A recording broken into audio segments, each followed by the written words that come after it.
सारे विद्यार्थियों, छोटे भाइयों बहनों, मिशन इंस्टीट्यूट प्रयागराज में आपका स्वागत है, अभिनंदन है।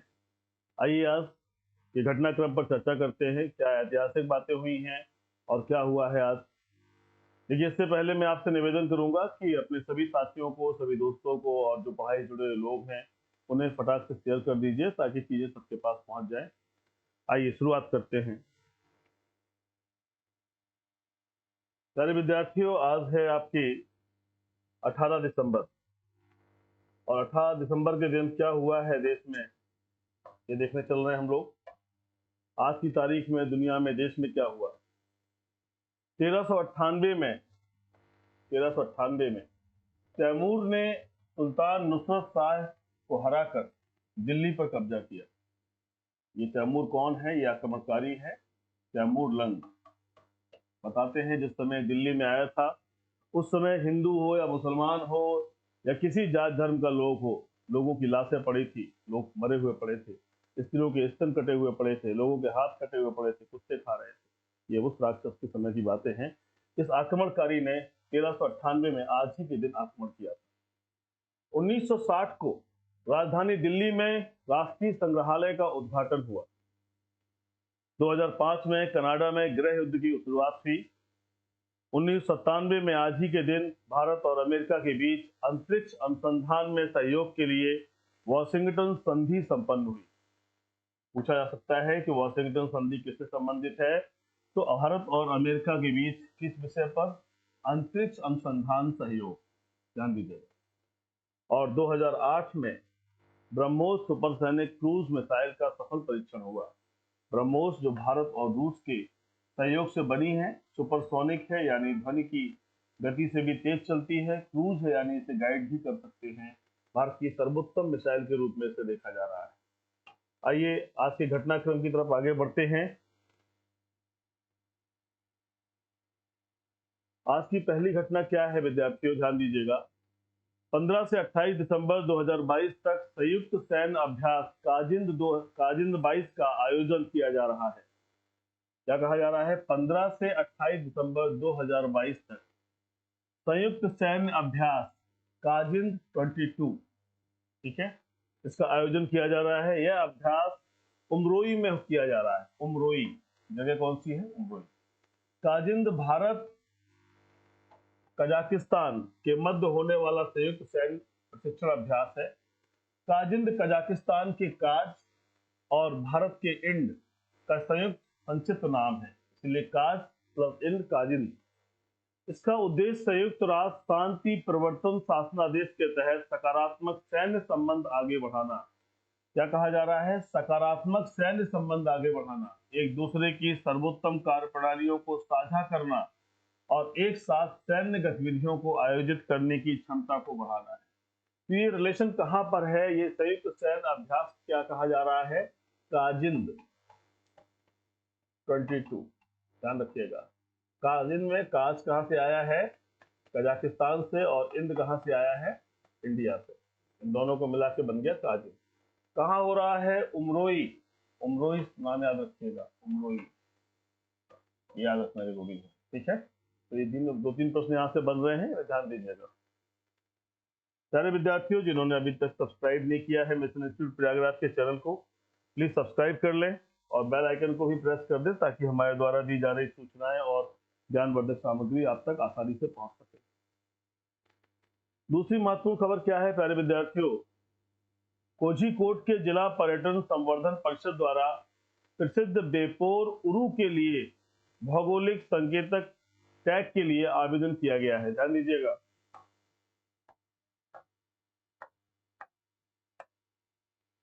क्या कहा जा रहा है कि बेपोर उरु के लिए कोझीकोड के भौगोलिक संकेतिक टैग के लिए आवेदन किया गया है। परिषद के मुताबिक बेपोर उरु खाड़ी देशों के साथ केरल के व्यापारिक संबंधों और दोस्ती का प्रतीक है। बेपोर उरु क्या है? ध्यान दीजिएगा। लकड़ी का एक प्रकार का जहाज, नौकायन नाव या नौकायन पोत, जिसे बेपोर में कुशल कारीगरों और बढ़ई द्वारा दस्तकारी करके निर्मित किया जाता है।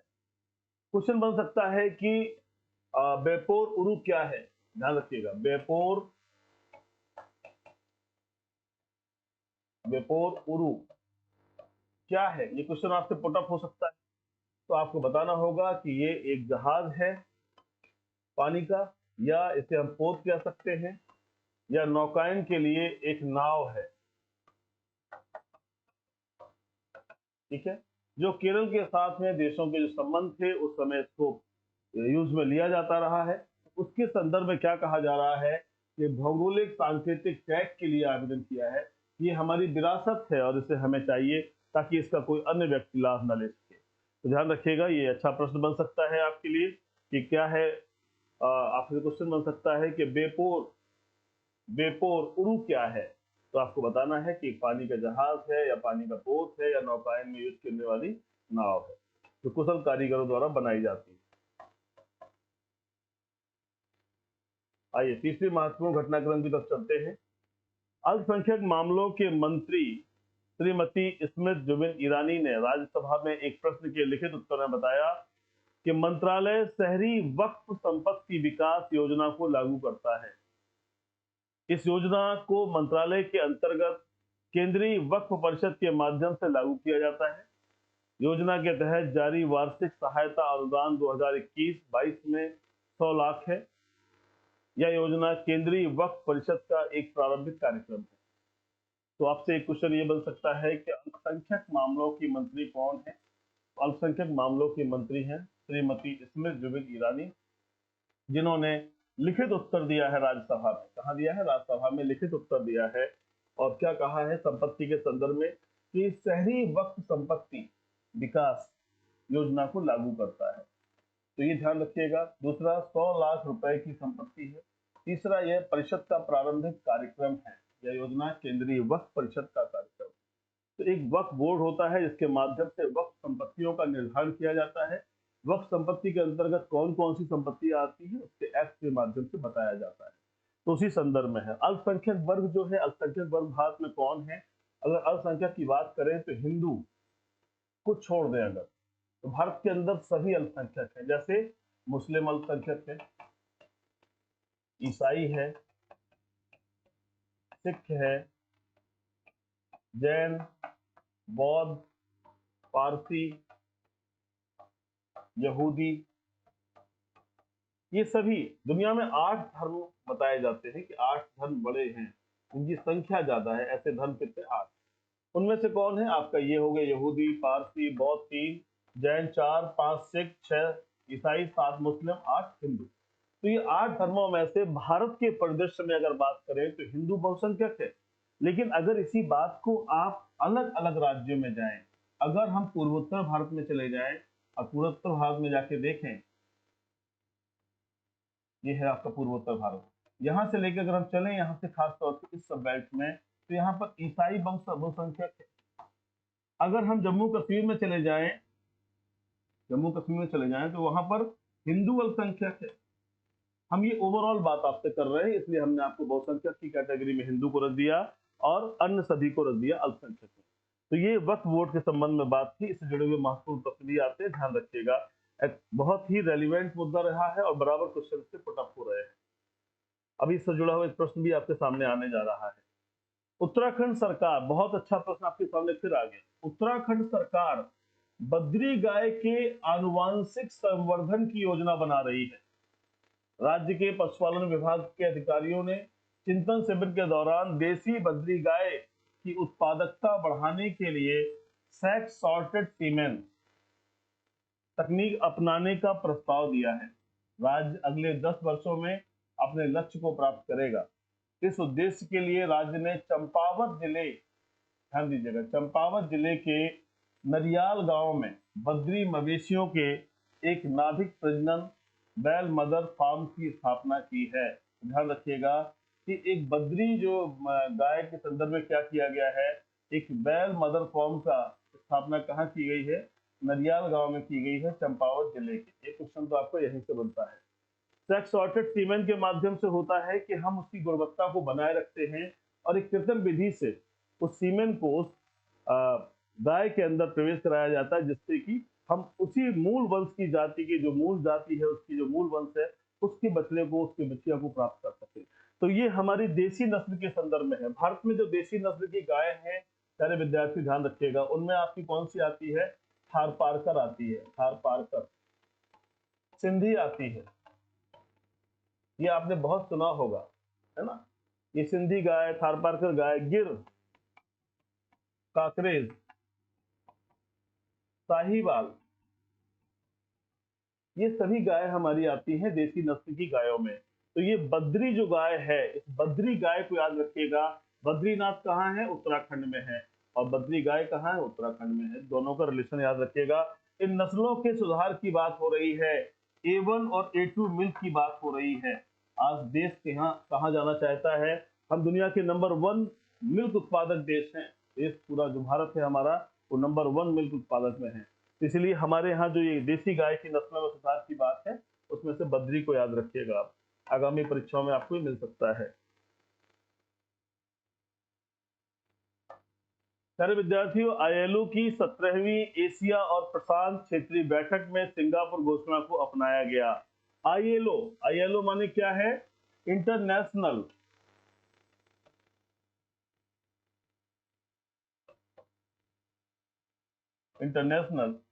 Labour organisation. ये क्या काम करता है? ये श्रमिक के हितों की बात करता है। श्रमिक,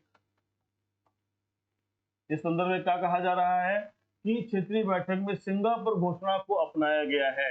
यानी सिंगापुर घोषणा में जो बात हुई है 17वीं बैठक में, उसे एशिया और प्रशांत क्षेत्रीय बैठक में सिंगापुर घोषणा को अपनाया गया है। श्रमिक के बारे में, पूंजीपति के बारे में और सरकार के बारे में।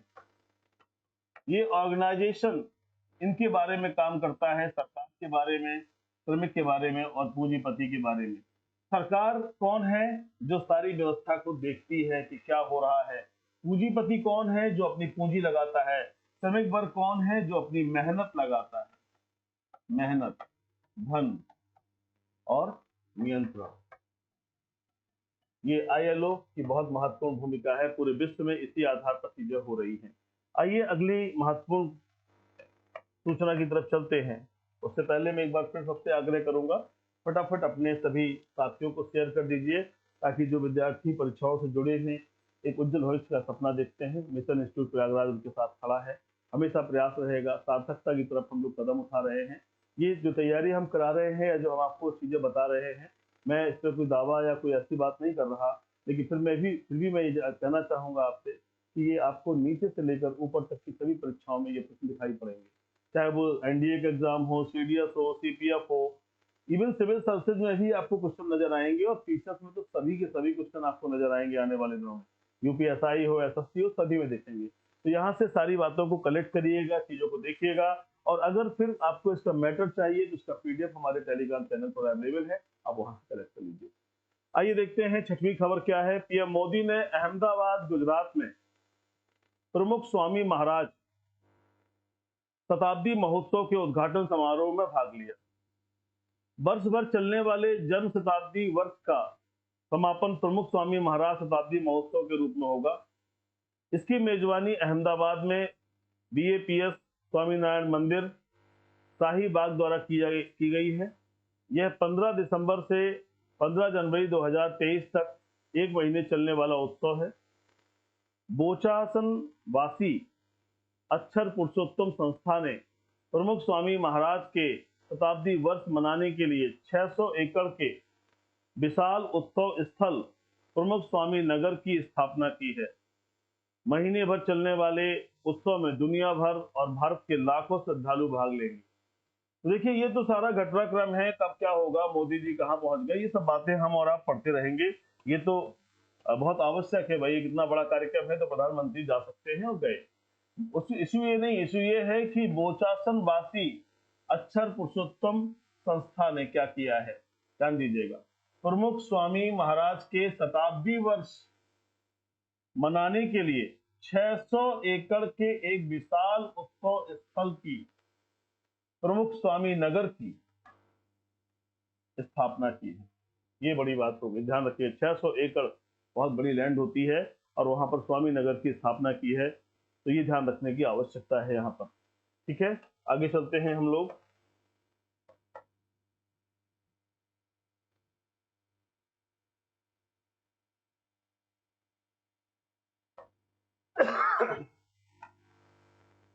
सारे विद्यार्थियों, सातवीं खबर है, तमिलनाडु को जलवायु स्मार्ट राज्य बनाने के लिए मुख्यमंत्री M.K. स्टालिन ने तमिलनाडु जलवायु परिवर्तन मिशन का शुभारंभ किया है।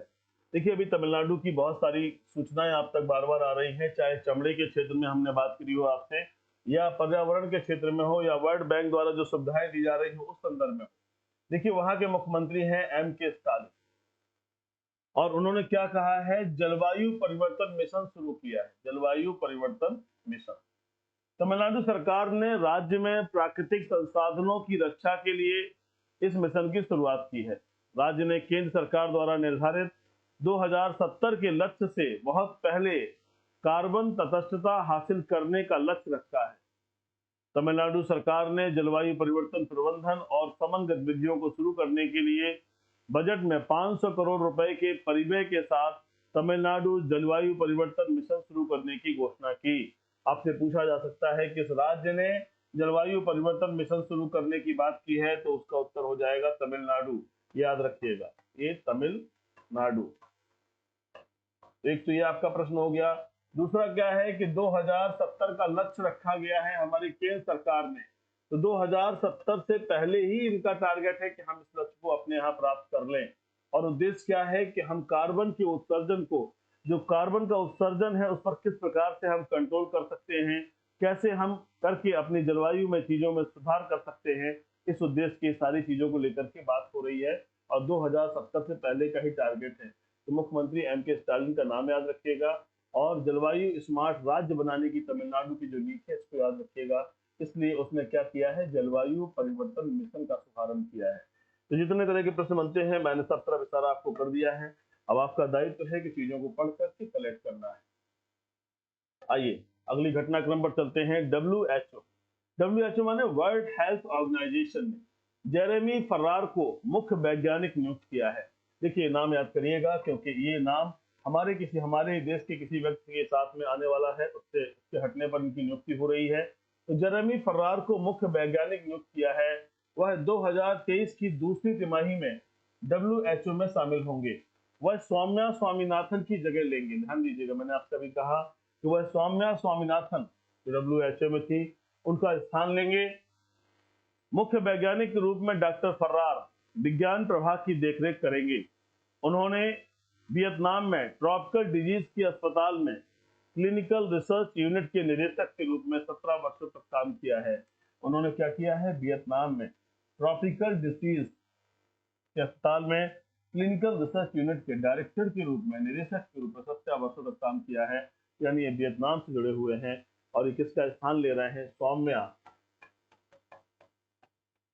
स्वामीनाथन। ठीक है, WHO में आ रहे हैं ये। और इनका नाम क्या है, इनका नाम ध्यान रखिएगा, जेरेमी फर्रार। ये नाम याद रखिएगा, है ना। तो इससे क्वेश्चन बनेंगे, आप इसको तैयार करेंगे। फटाफट तेजी से अपने हाथों से भी चीजों को लिखते रहा करिए। लिखने से चीजें कहीं ना कहीं हमारे मन मस्तिष्क में अंकित होती हैं। मैं हमेशा आपसे कहता हूं कि जब हम बार बार किसी चीज का प्रयास करते हैं, किसी चीज को सकारात्मक तरीके से लिखते हैं, सोचते हैं, तो वो हमारे विचारों में ही नहीं, हमारे मस्तिष्क में कहीं गहरी जगह बना लेती हैं, और वही चीज हमारे जीवन में रिफ्लेक्ट होती है। जो माता पिता हमें छोटे में जिन बातों को डांटते हैं, उन बातों के लिए हमारे मन में जो भय उत्पन्न होता है कि गलत है, भले ही तत्काल में वो बुरा लगता रहा हो, भले ही करेला खाना हमारे लिए मजेदार ना हो, टेस्टी ना हो, भले ही करेला, नेनुआ, लौकी, कद्दू इनको खाने से अच्छा ना लगता हो, लेकिन सच्चाई यही है कि हमारे स्वास्थ्य के लिए फायदेमंद है। तो वही है, टीचर की डांट, माता पिता की डांट, बड़े लोगों की डांट, ये कहीं ना कहीं कड़वी जरूर होती है, लेकिन अंततः आपको सफलता की राह दिखाती है। बस समझने की बात है कौन कैसे इस बात को लेता है। आइए अगले घटनाक्रम पर चलते हैं। राज्यसभा सांसद ने राष्ट्रीय दुर्लभ रोग नीति पर चिंता जताई। क्योंकि इसकी शुरुआत के कई महीनों बाद भी दुर्लभ रोगों वाले किसी भी रोगी को इस नीति से संबद्ध सुविधा का लाभ नहीं मिला। इसका लक्ष्य दवाओं के स्वदेशी अनुसंधान और स्थानीय उत्पादन पर ध्यान बढ़ाना है, दुर्लभ रोगों के उपचार की लागत को कम करना है और शुरुआती चरणों में दुर्लभ रोगों की स्क्रीनिंग और पता लगाना है। तो ये एक इम्पोर्टेंट बात आई है कि राज्यसभा सांसद ने इस पर चिंता जताई है कि ऐसी कोई बातें नहीं निकल करके आई। ठीक है, अगले घटनाक्रम की तरफ हम लोग बढ़ रहे हैं।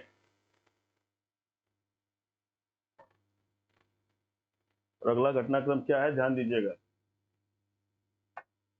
भूपेंद्र पटेल दूसरी बार गुजरात के मुख्यमंत्री बने। नाम याद रखिएगा, भूपेंद्र पटेल, सीएम गुजरात। मिलाने को आ जाता है, डायरेक्ट पूछा जाता है, ध्यान रखिए। लेटेस्ट सिलेक्शन हुए हैं, क्वेश्चन पुट अप हो सकते हैं। आइए, आज 10 क्वेश्चन की श्रृंखला है करंट अफेयर की। अपना बहुमूल्य समय अध्ययन में लगाते हुए तेजी से हम लोग इनके प्रश्नों को देखेंगे और उत्तर देंगे।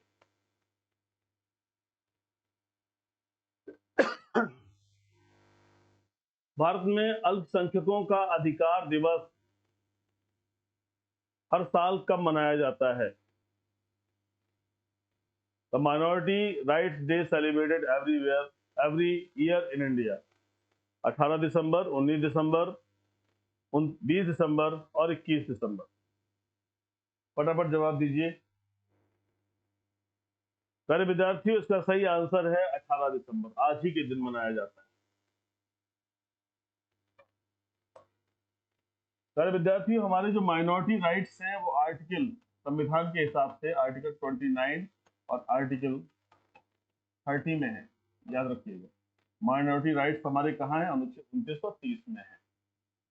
धर्म के आधार पर, संस्कृति के आधार पर, भाषा के आधार पर और लिपि, इन बातों को इसमें बहुत महत्व दिया गया है। याद रखिएगा कि हमारे माइनॉरिटी राइट्स कहाँ पर हैं। हमारे माइनॉरिटी राइट्स आर्टिकल 29 और 30 में।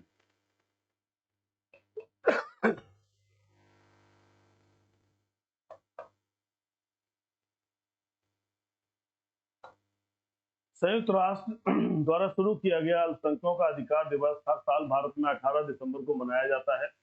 अल्पसंख्यक समुदायों के वास्तविक और कानूनी अधिकारों को बढ़ावा देने के लिए यह दिन मनाया जाता है। यह जाति, रंग, भाषाई, जातीयता और धर्म को नजरअंदाज कर सभी अल्पसंख्यक समुदायों के बीच धार्मिक सद्भाव, सम्मान और बेहतर समझ को समर्थन करता है। तो ये क्या है? ये सभी बातें कौन सी हैं? जाति, रंग, भाषाई, जातीयता और धर्म को नजरअंदाज करते हुए सभी अल्पसंख्यक वर्गों के बीच एक धार्मिक सद्भाव, सम्मान और बेहतर समझ का समर्थन करता है। तो ये डेट है आपकी 18 दिसंबर, याद रखिएगा 18 दिसंबर।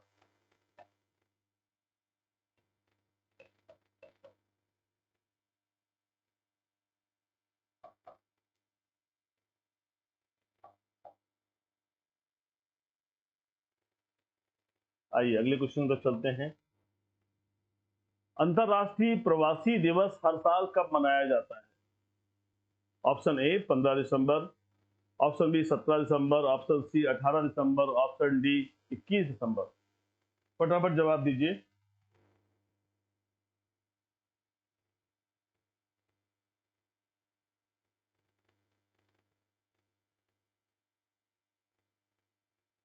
सारे विद्यार्थियों, इसका भी आंसर क्या है? 18 दिसंबर। ये ध्यान रखिएगा, 18 दिसंबर।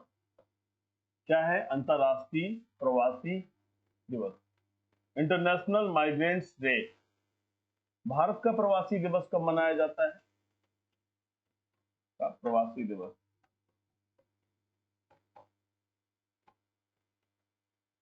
9 जनवरी। इसी डेट को महात्मा गांधी भारत आए थे।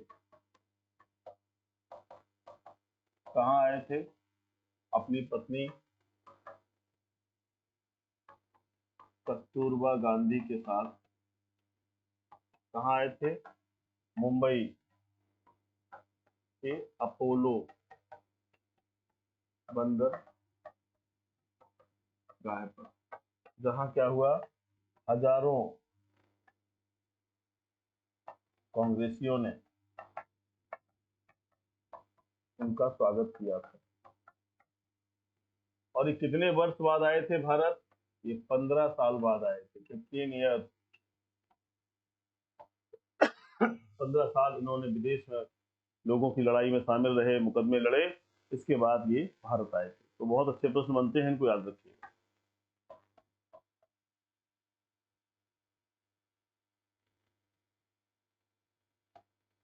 अठारह दिसंबर 2020 को संपूर्ण विश्व में अंतर्राष्ट्रीय प्रवासी दिवस मनाया गया। उल्लेखनीय है कि 4 दिसंबर 2000 को संयुक्त राष्ट्र महासभा ने विश्व में प्रवासियों की बढ़ती संख्या को ध्यान में रखते हुए प्रतिवर्ष 18 दिसंबर को इस दिवस को मनाने की घोषणा की। संयुक्त राष्ट्र महासभा ने सभी प्रवासी कामगारों के लिए अधिकारों और उनके परिवारों के सदस्यों के संरक्षण पर अंतर्राष्ट्रीय अभिसमय को 18 दिसंबर 1990 को अपनाया गया। तो अगर हम ये बात करें कि प्रवासियों के संदर्भ में कौन सा अंतर्राष्ट्रीय अभिसमय है, तो 18 दिसंबर 1990 को एक अभिसमय को अपनाया गया।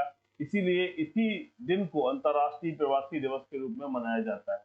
यानी अभिसमय का मतलब होता है कन्वेंशन के बारे में बात हो रही है कि कन्वेंशन को एक्सेप्ट किया गया था, और वो कन्वेंशन किससे जुड़ा हुआ था, प्रवासियों से जुड़ा हुआ था। तो ये सारी बातों को याद रखिएगा।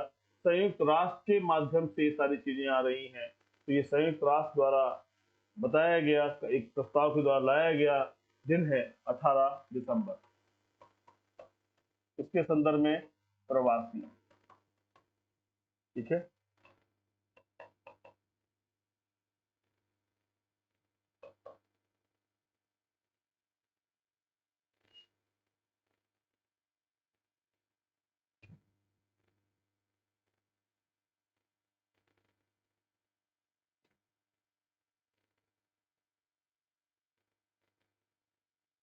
चलिए, भारतीय नौसेना और इंडोनेशियाई नौसेना के बीच संचालित होने वाली इंडिया इंडोनेशिया कोऑर्डिनेटेड पेट्रोल का 39वां संस्करण कब तक आयोजित किया जा रहा है? ऑप्शन ए, ऑप्शन ए 2 से 15 दिसंबर 2022, ऑप्शन बी 8 से 19 दिसंबर 2022, ऑप्शन सी 10 से 20 दिसंबर 2022, ऑप्शन डी 11 से 21 दिसंबर 2022।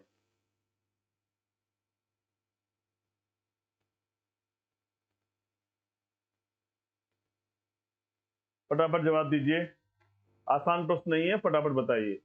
भारतीय नौसेना और क्या कहा जा रहा है, इंडोनेशिया, ध्यान दीजिएगा, भारतीय नौसेना, भारतीय नौसेना और इंडोनेशिया की नौसेना के बीच में हो रहा है, और ये पेट्रोल है ना पूरी। तो ध्यान दीजिएगा, 39वां संस्करण कब आयोजित किया जा रहा है? इसका सही आंसर है 8 से 19 दिसंबर 2022। बहुत अच्छा प्रश्न है, ध्यान रखिएगा।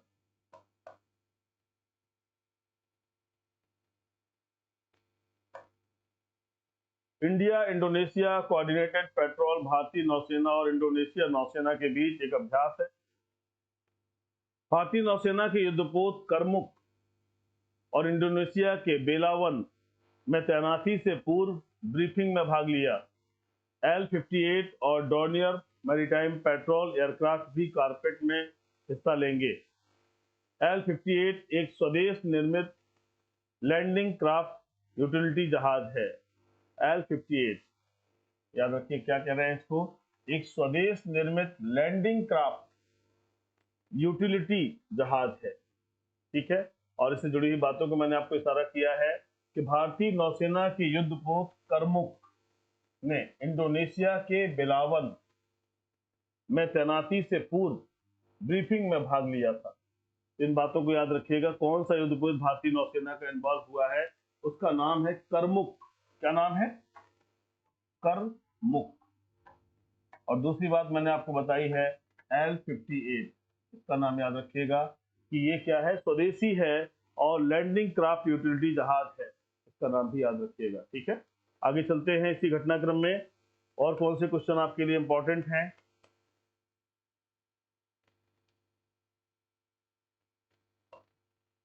न्यू इंडिया लिटरेसी प्रोग्राम को किस अवधि में लागू किया जाना है? देखिए महिलाएं आपके सामने पढ़ती हुई दिखाई दे रही हैं और ये निश्चित रूप से साक्षरता है, प्रौढ़ साक्षरता है, तो इसकी तरफ ध्यान दीजिए। न्यू इंडिया लिटरेसी प्रोग्राम को किस अवधि में लागू किया जाएगा?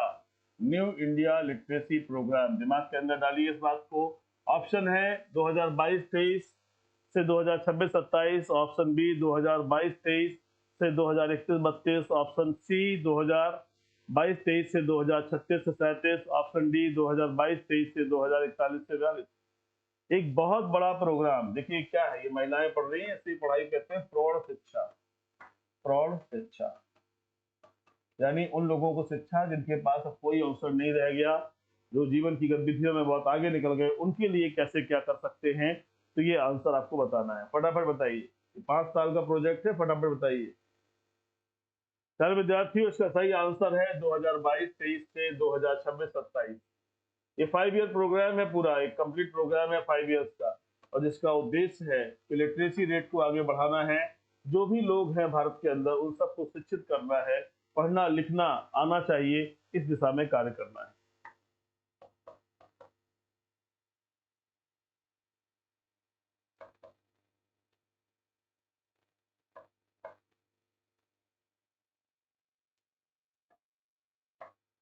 हाल ही में भारत सरकार ने न्यू इंडिया लिटरेसी प्रोग्राम नाम से एक केंद्र प्रायोजित योजना की घोषणा की है। न्यू इंडिया लिटरेसी प्रोग्राम एक 5 वर्षीय योजना है। देखिए मैंने आपसे अभी कहा था कि पंचवर्षीय प्रोग्राम है। इसका है, भारत सरकार का प्रोग्राम है, गवर्नमेंट ऑफ इंडिया का प्रोग्राम है, जो 2022-23 से 2026-27 तक कार्यान्वित किया जाएगा। इस कार्यक्रम का लक्ष्य मूलभूत साक्षरता और संख्यात्मक घटके के तहत 5 करोड़ छात्रों को कवर करना है। यानी जो मूलभूत साक्षरता है, बेसिक जो लिटरेसी है, उसको लेते हुए 5 करोड़ छात्रों को कवर करना है। तो ये एक बहुत बड़ा प्रोजेक्ट है जिसके अंतर्गत सारी चीजें हो रही हैं। नाम याद रखिएगा, new India literacy programme. New India literacy programme.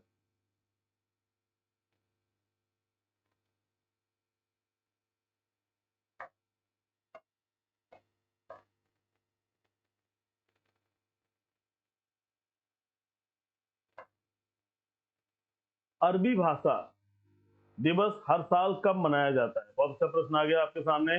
Arabic language day celebrated every year. Option A 10 दिसंबर, ऑप्शन बी 12 दिसंबर, ऑप्शन सी 15 दिसंबर, ऑप्शन डी 18 दिसंबर।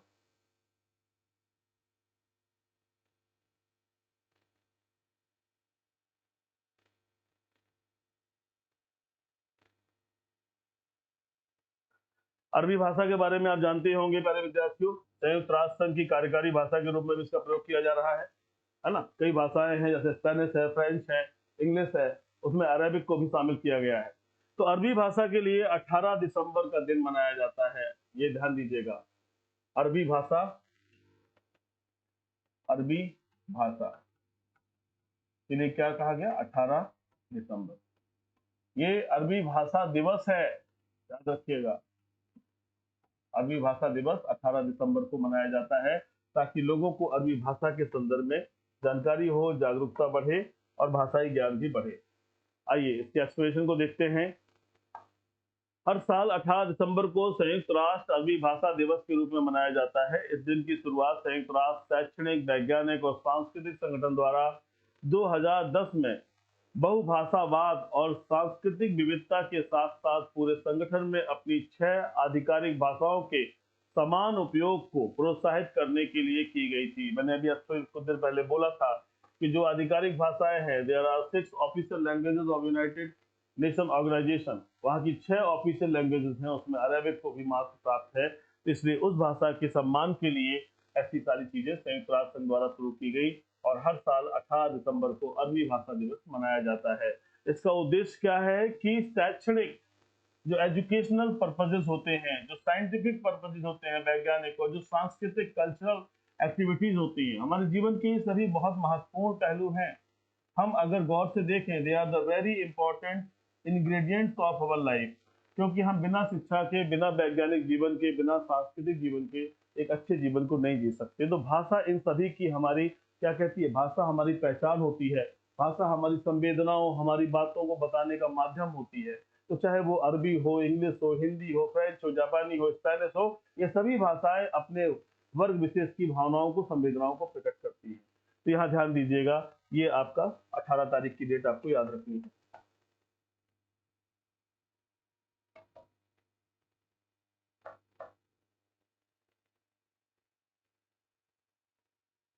अच्छा प्रश्न आपके सामने आ गया। ICC player of the month award किसे मिला?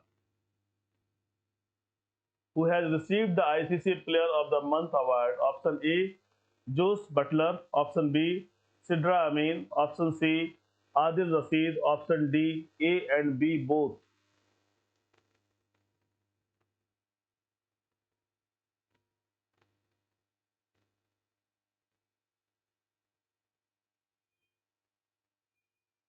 पहले विद्यार्थियों, इसका सही आंसर तो हमारी समझ में दोनों होना चाहिए, क्योंकि ये जो है पुरुषों के लिए है और ये महिलाओं के लिए है।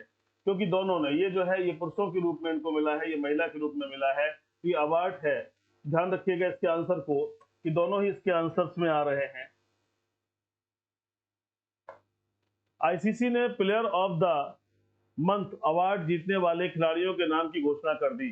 पुरुषों में इंग्लैंड के कप्तान जोस बटलर, ध्यान दीजिएगा, ने अवार्ड पे नाम कर लिया। वहीं महिलाओं की में पाकिस्तान की सिद्रा अमीन ने प्लेयर ऑफ द मंथ बनी। यानी दो नाम आपके सामने आ गए। एक कौन सा आया? Jos Buttler, Jos Buttler. और दूसरा नाम कौन आया? पाकिस्तान की सिद्रा, सिद्रा अमीन। ठीक है, तो ये दोनों नाम, ये जो है दोनों महिलाओं की जहां तक बात है, ये पुरुष की बात अगर है तो आपका पुरुष में ये हो गया, महिलाओं में ये हो गया नाम। ठीक है, ये इंग्लैंड के कैप्टन हैं और ये पाकिस्तान की हैं। तो ध्यान रखिएगा दोनों के बारे में। क्वेश्चन अच्छा है, बहुत अच्छा प्रश्न है, और इससे गलतियां नहीं होनी चाहिए।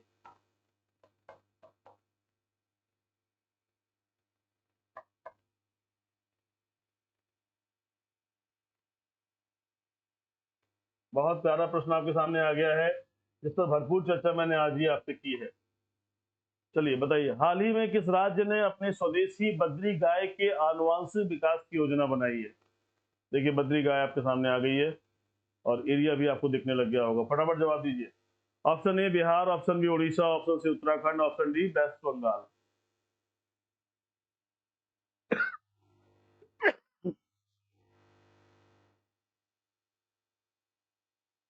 पर विद्यार्थियों, इसका सही आंसर है उत्तराखंड। मैंने अभी आपको बताया था, चंपावत जिले का भी नाम लिया, चंपावत, है ना। नरियाल गांव का भी नाम आपके सामने लिया था, नरियाल। आपने ध्यान दिया होगा इन बातों को। ये गाय कौन सी है? बद्री गाय है। मैंने आपसे कहा बद्री गाय कहां पर है? उत्तराखंड में है। और उत्तराखंड में कौन सा स्थान है? बद्रीनाथ है। ठीक है, तो इससे आप याद रखिए, बद्रीनाथ भी उत्तराखंड में है और बद्री गाय भी है। ये देसी नस्ल की गाय है, देसी नस्ल, ये देसी नस्ल की गाय है। इसके बारे में हम आपको बताएं कि हिमाचल प्रदेश में ये गाय जंगलों में घूमती है और जंगलों में जड़ी बूटियां खाती है, जड़ी बूटी। इसकी जो दूध है, इसका जो मिल्क है, ये बहुत अच्छा मिल्क माना जाता है, क्योंकि बकरी के बाद अगर बकरी का दूध अगर देखा जाए तो सबसे पौष्टिक दूध बकरी का माना जाता है। तभी तो डेंगू में सब पी रहे हैं, आपने देखा होगा, क्योंकि बकरी सभी तरह की वनस्पतियों को खाती है, इसीलिए उसके मिल्क का जो लेवल होता है बहुत अच्छा माना जाता है। तो यहाँ पर भी ध्यान देना है आपको कि गाय भी जड़ी बूटियां खाती है हिमाचल प्रदेश जैसे क्षेत्रों में, राज्यों में, तो ये उसका मिल्क भी बहुत अच्छा माना जाता है। तो इसका आंसर हो गया आपका उत्तराखंड।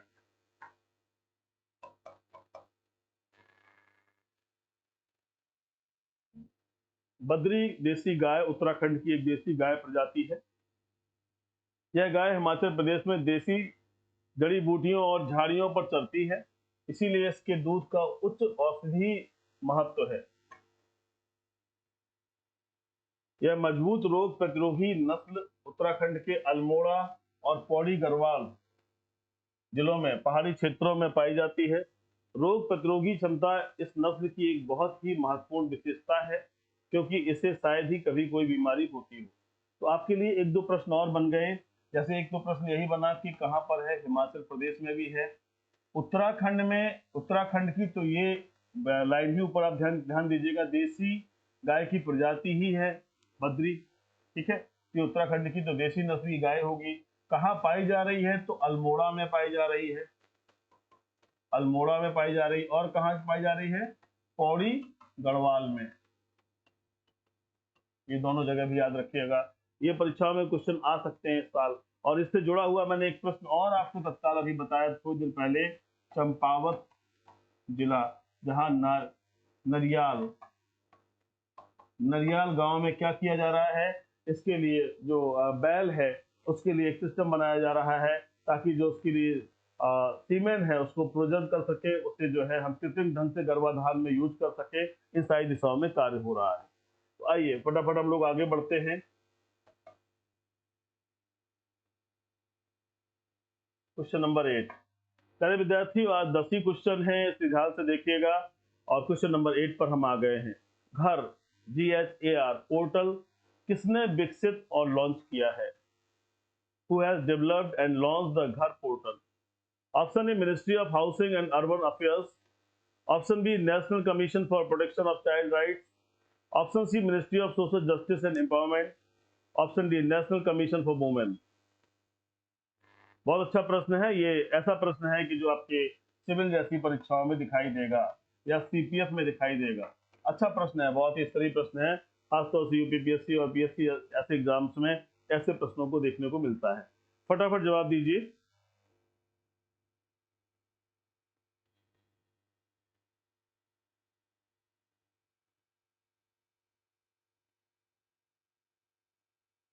सारे विद्यार्थियों, इसका आंसर है B, national commission for protection of child right.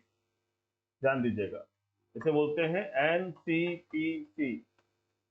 ठीक है, इसके लिए आंसर ध्यान रखिएगा। इसके द्वारा इस पोर्टल को विकसित भी किया गया है और लॉन्च भी किया गया है। आइए इससे जुड़ी हुई चीजों को देखते हैं, एक्सप्लेनेशन को क्या है। हाल ही में केंद्रीय महिला एवं बाल विकास मंत्री ने लोकसभा में घर पोर्टल के बारे में जानकारी साझा की। घर पोर्टल की राष्ट्रीय बाल अधिकार संरक्षण आयोग ने विकसित किया और लॉन्च किया है। घर का पूरा नाम गो होम एंड रीयूनाइट। ध्यान दीजिएगा, एक क्वेश्चन आपका यहां से बन गया। क्या कहा जा रहा है? घर गो होम एंड रीयूनाइट। ध्यान दीजिएगा, घर का मतलब ये है गो होम एंड रीयूनाइट। इसे बच्चों की बहाली और प्रत्यावर्तन को डिजिटल रूप से मॉनिटर और ट्रैक करने के लिए विकसित किया जा रहा है। तो ये आपके 2-3 प्रश्न हो गए हैं। एक तो किसने किया है, एक ये याद रखना है, और दूसरा इसका फुल फॉर्म क्या है वो याद रखना है आपको। ठीक है, इससे क्वेश्चन आपके बनेंगे तो आपको थोड़ा सा आसानी होगी। आइए अगले घटनाक्रम की तरफ चलते हैं। Question number 9। क्वेश्चन नंबर 9 एक बहुत बड़ा व्यक्तित्व भारत का जो आपके सामने दिख रहा है। एकात्म योग की अवधारणा किसने दी? Who gave the concept of integral yoga? Option A Mahatma Gandhi, option B Jawaharlal Nehru, option C Aurobindo Ghosh, option D BR Ambedkar. तो आंसर भी आपको दिख रहा होगा क्योंकि फोटो के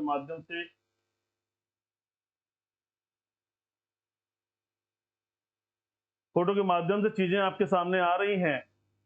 प्यारे विद्यार्थियों, यहां ध्यान दीजिएगा, इसका आंसर है अरविंदो घोष। अरविंदो घोष भारतीय इतिहास में एक बहुत बड़ा व्यक्तित्व रहे हैं, इनके बारे में आपको जानकारी होगी।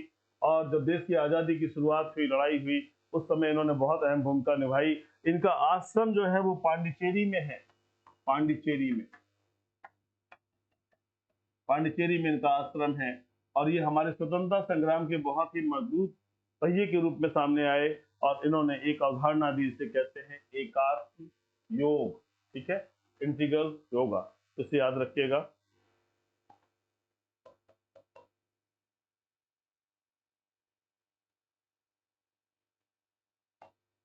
एकात्म योग की अवधारणा श्री अरविंदो ने दी। श्री अरविंदो का जन्म 15 अगस्त 1872 को कोलकाता में हुआ था। वह भारत के पहले राजनीतिक नेता थे जिन्होंने अपने अखबार वंदे मातरम में खुले तौर पर देश के लिए पूर्ण स्वतंत्रता के विचार को सामने रखा है। उन्होंने आध्यात्मिक अभ्यास की एक नई पद्धति विकसित की जिसे उन्होंने एकात्म योग या इंटीग्रल योग कहा। तो देखिए, इनका जन्म 1872 में कहाँ हुआ है? कोलकाता में हुआ था।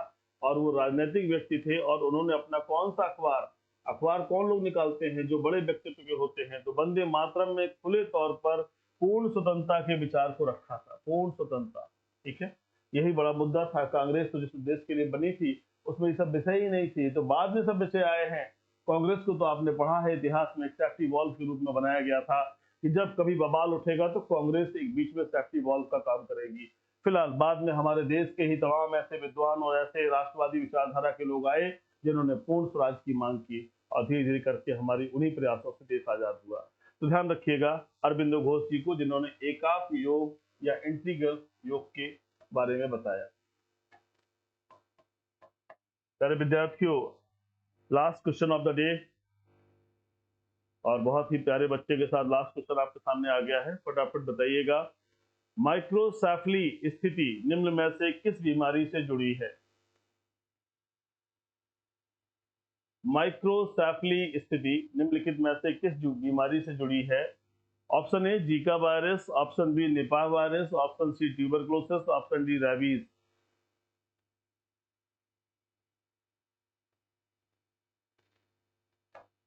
प्यारे विद्यार्थियों, इसका सही आंसर है आपका जीका वायरस। याद रखिएगा, क्या है?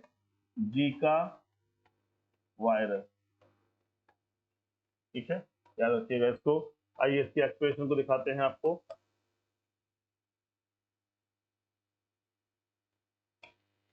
हाल ही में कर्नाटक राज्य में एक 5 वर्षीय बच्चे में जीका वायरस की पुष्टि हुई है।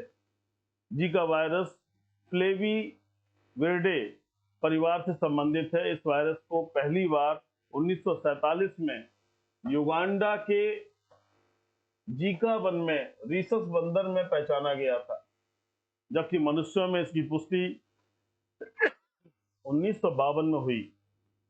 यह मुख्य रूप से एडीज मच्छरों द्वारा फैलता है जो ज्यादातर दिन में काटते हैं। ये मच्छर को आप जानते हैं, एडीज मच्छर, ये दुनिया का सबसे दुष्ट मच्छर है। इसी के माध्यम से आप देखते हैं डेंगू फैलता है, जीका वायरस फैलता है। एडीज एजिप्टाई ये दिन में काटता है, बहुत ही स्टाइलिश मच्छर है ये, आपके उसके बारे में जानकारी पूरी है। ये वाहक है, तो ये क्या करता है कि ये इस वायरस को ले जाने का काम करता है दूसरे के शरीर में। क्वेश्चन बनता है कि 1947 में पहली बार इसकी पुष्टि हुई थी। कहां से हुई थी? युगांडा में हुई थी। युगांडा में कहा हुई थी? जीका वन में हुई थी, जीका जंगल, जीका वन। और वहां पर किससे हुई थी? एक रीसस बंदर में हुई थी, रीसस बंदर। मनुष्य में इसकी पुष्टि कब आई? 1952 में आई। तो ध्यान रखिएगा, क्वेश्चन बनेंगे कभी तो इतना गहराई से हालांकि प्रश्न नहीं पूछा जाता है, लेकिन फिर भी याद रखना जरूरी है क्योंकि इस समय डेंगू और तमाम इस तरह की घटनाक्रम चल रहे हैं, क्वेश्चन पुट अप हो सकते हैं। प्यारे विद्यार्थियों, छोटे भाइयों बहनों, मिशन इंस्टीट्यूट सदैव आपके तैयारी में आपके साथ खड़ा है और उद्देश्य यही है कि किस प्रकार से हम आपको बेहतर तरीके से चीजों को समझा सकते हैं, अच्छी चीजें आपके सामने ला सकते हैं। सतत प्रयास कर रहे हैं, चाहे जो परिस्थितियां हो, लेकिन हर हाल में आप तक चीजें पहुंचाने का प्रयास हो रहा है। उद्देश्य इतना ही है कि हमारा विद्यार्थी इस प्रतियोगी परीक्षाओं में सफल हो और सफलता के साथ साथ एक खुशी, एक रौनक, एक विश्वास लेकर अपने घर जाए। ऐसी दशा में हम सब लोग लगे हैं। निरंतर अभ्यास करते रहिए, पढ़ाई करते रहिए, मन को सकारात्मक रखिए। बाधाएं, विपदाएं, समस्याएं बहुत सारी हैं, हर व्यक्ति के जीवन में है, लेकिन जो इनसे लड़ा है, जो इनसे जूझा है, वही आगे बढ़ा है। अपना ख्याल रखें। जय हिंद।